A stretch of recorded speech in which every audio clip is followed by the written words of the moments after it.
क्या आप जानते हैं कलयुग की शुरुआत कैसे हुई थी?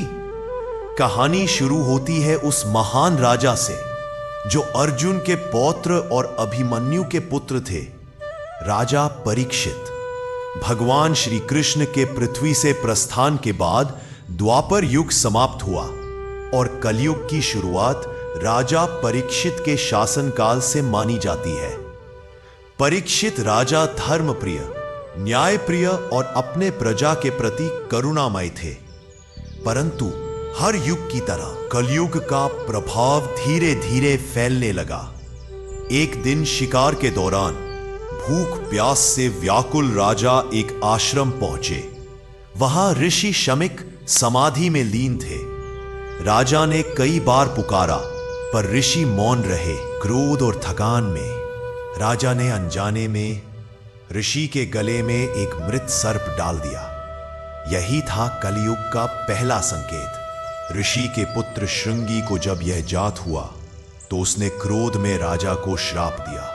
7वें दिन तक्षक नाग तुम्हें डसेगा और तुम्हारी मृत्यु होगी। श्राप सुनकर राजा ने अपना राज्य पुत्र जनमेजय को सौंप दिया और गंगा तट पर जाकर मृत्यु की प्रतीक्षा करने लगे। वहीं उन्हें महर्षि शुकदेव का दर्शन हुआ, जिन्होंने 7 दिनों तक उन्हें भागवत कथा सुनाई।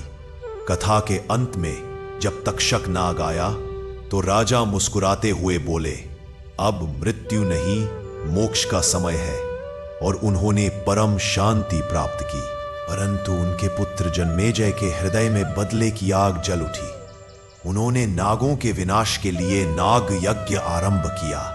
असंख्य सर्प अग्नि में समा गए। तभी आस्तिक मुनि आए और बोले, राजन, प्रतिशोध धर्म नहीं, धर्म का मार्ग है क्षमा और संतुलन। राजा ने तुरंत यज्ञ रोक दिया। इस कथा का संदेश स्पष्ट है, अहंकार और क्रोध से विनाश होता है, जबकि क्षमा और ज्ञान से मुक्ति मिलती है।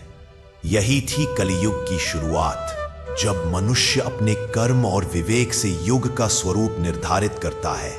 अगर आपको यह कथा पसंद आई हो तो लाइक करें, शेयर करें और ऐसे ही प्राचीन रहस्यों को जानने के लिए सब्सक्राइब करें।